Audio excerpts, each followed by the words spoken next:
Okay, so the next one over here, we're deciding to build the dog run in the back corner of our fence yard.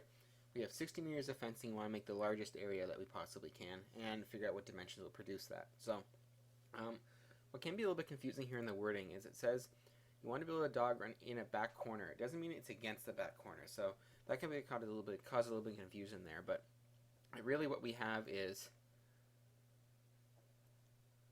a little pen that we want to enclose with 60 meters of fencing. And again, we don't know the dimensions. Let's just call them length and width, just for the sake of being consistent.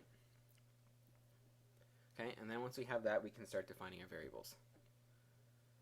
Okay, so we define our variables, and you might be starting to see a little bit of a pattern here with all these fencing problems. Again, we're trying to find the maximum area, so the area is going to be equal to length times width. Okay, and once again, we have too many variables over here. We have to try to eliminate one of them. We're told we have 60 meters of fencing, so let's use that information here. So 60 is going to be equal to, we have 2 lengths and 2 widths. Okay, so we need to try and isolate for a variable. And again, there's coefficients that are 2 in each one, so they're probably about the same difficulty. Let's, for the sake of change, just isolate for W. So let's subtract 2L from both sides. Okay, so if we do that, we're going to have 2W is going to be equal to 60 minus 2L. Okay, and we're not quite done yet. We still need to divide everything by 2.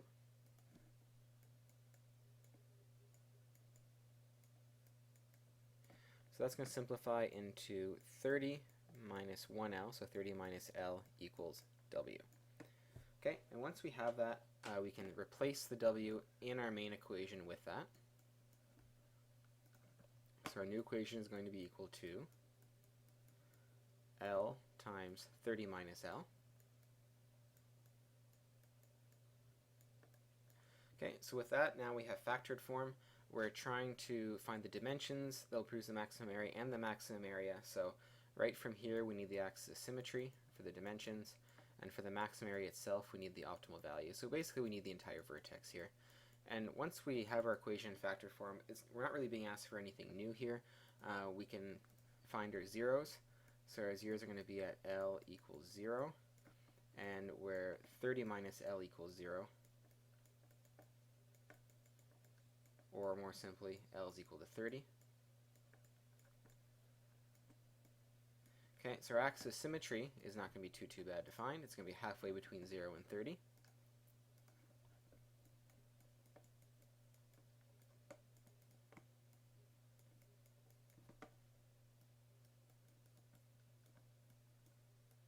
Okay, which you can probably tell pretty quickly is going to be at 15. So when our length is 15, we're going to get our maximum area. We can right away, before we even find the maximum area, find our width, because we know that our width is going to be equal to 30 minus L, and our length is 15. So that means both our length and our width will be 15 meters. Okay, and you may remember that result from grade 9 optimization. If you had a 4-sided enclosure trying to maximize the area, the optimal dimensions were a square. But again, now we can solve it using quadratics. So we have our length being 15, our width being 15. How do we find our area? Well, again, we have our area equation here. Okay, A equals L times 30 minus L.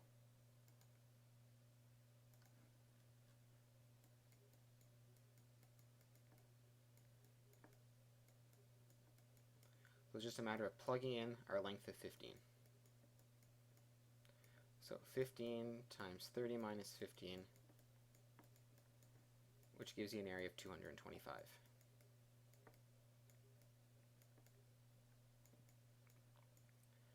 Okay, so again, once you've done a lot of these fencing problems, they all start to look the same after a while. There's some slight variations in terms of how the fences are arranged, but the process really doesn't change, right? You're trying to isolate for a variable, you sub into the equation, then you look for something to do with the vertex if you're trying to maximize the area.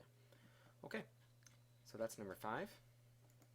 So in number 6, we have a stream bordering our land.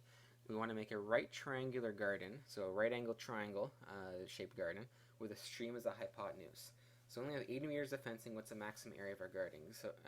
So this is another fencing type problem, but again, what makes this one a little bit different is it's going to be a triangle instead of a rectangle. So it might seem like it's significantly different, but it actually isn't nearly as bad as we think. So again, just try and get an idea of the picture here. So we have a right triangular garden with the stream as the hypotenuse. So I'm going to have a garden look something like this. And along the hypotenuse here, we're going to have a stream, so there's no fencing along here. Excuse me. So I don't know the dimensions here. I'm just going to label them base and height. Okay, and again, it's a right angle triangle here. So we only have 80 meters of fencing. What's the maximum area of our garden? So it looks a lot like the others now in terms of we want to try and do a maximum area, except instead of a rectangle like we're used to, we have a triangle. But it doesn't really change that much because if you remember how to find the area of a triangle, it's going to be half times the base times the height. Okay, so the idea is still the same, except we have a different area formula to work with. We still have too many variables over here. We're still trying to eliminate one of them. So we know that we have 80 meters of fencing to cover up both the base and the height. So that means our base plus our height are going to be equal to 80. Okay, so with that in mind, we can isolate for any variable we want. Let's just say I isolate for h. So h is going to be equal to 80 minus b, which I can then substitute in my other equation over here.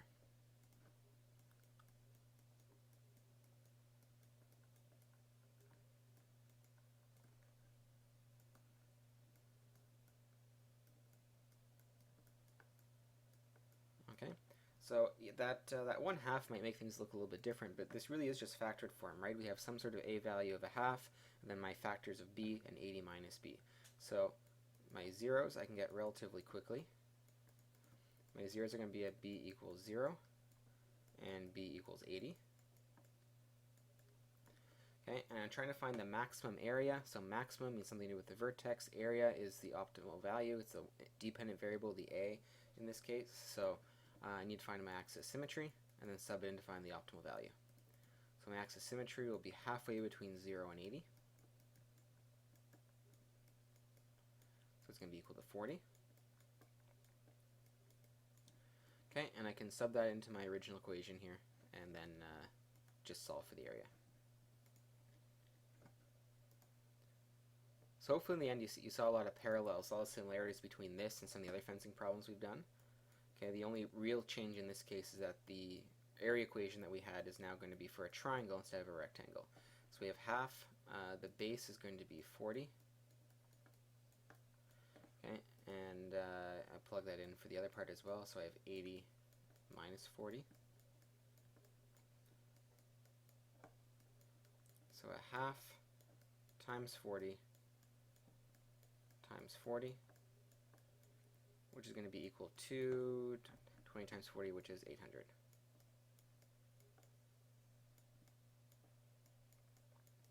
Okay.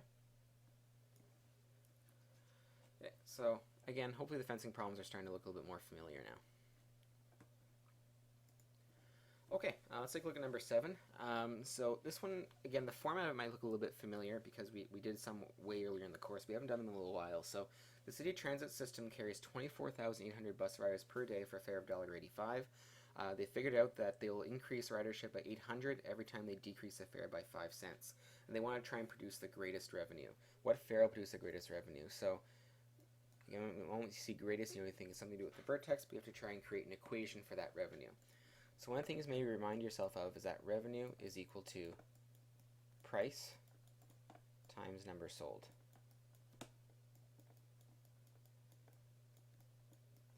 Okay, and what helped us when we did these types of problems back when we first did them is when we let x represent the number of price changes. Okay, so if we have that, once we have that, creating the equation is not actually too bad. So for our price, the way you can think about it is our starting price was $1.85. But for every price change, we lose 5 cents of the price, the 5 cent decrease. So it's 1.85 minus 0.05 for every price change, or 0.05x. So that gives us our price. And for numbers sold, well, we know we start off with 24,800. And that ridership is going to go up by 800, so plus 800 for every price change, or plus 800x. So right from there we have our equation, and it's already in factored form. So if I want to try and produce the greatest revenue, I know I can find the zeros and then work from there. So before I do too much work though, I want to think about what I need to solve for. So it's not actually asking for the greatest revenue, just the fare or the price that will produce the greatest revenue. So if I want to find the fare that produces the greatest revenue, I have to find how many price changes will make the greatest revenue. So that will be the x value. So I'm looking for the axis symmetry to start. So to get that, I need my zeros. So for my zeros, remember I have to set each of these factors to 0 and then solve for x. So that means I have 1.85 minus 0.05x equals 0. Okay, and for the revenue I have 24,800 plus 800x equals 0. And again, each of those cases I have to solve for x. Okay, I'll let you work through the math yourself, but you should be able to get zeros of 37 and negative 31. Okay, so once you have those zeros, you can find your axis symmetry. It's going to be halfway in between them. So x is going to be equal to 37 plus negative, 37 plus negative 31, all divided by 2. So 37 plus negative 31 is 6, divided by 2 is 3. And again, that's not telling me that the price is going to be $3. It's telling me that there's going to be 3 price changes. That's why it helps to have your let statements written out, to remind yourself what you actually solve for. So that means 3 price changes will give you the maximum revenue. We don't want to have any price changes, we want the actual fare. So the fare comes from the price. So if I want to find the actual price, it's going to be $1.85, but we're going down by 5 cents for each of those price changes. So it's going to be 1.85 minus 0.05 times 3. So we work through that. 1.85 minus 0.05 times 3 is going to be $1.70. So it's going to be a fare of $1.70 that's going to give you the maximum revenue. Okay, and one of the more common mistakes I see with these is a lot of people set up the equation correctly, find the axis symmetry, and then just forget that, again, that's not the price, it's the number of price changes. So if the question had said how many riders would produce the greatest revenue, well, you wouldn't be using the price part of the equation, you'd be using the number sold part of the equation. If you wanted the actual maximum revenue, you'd be subbing x into the entire equation, solving for the revenue. So you always got to be careful with what's being asked for and make sure you're solving for the right variable. Okay, so that's it for this part of the worksheet, and again, we'll move forward with the future videos.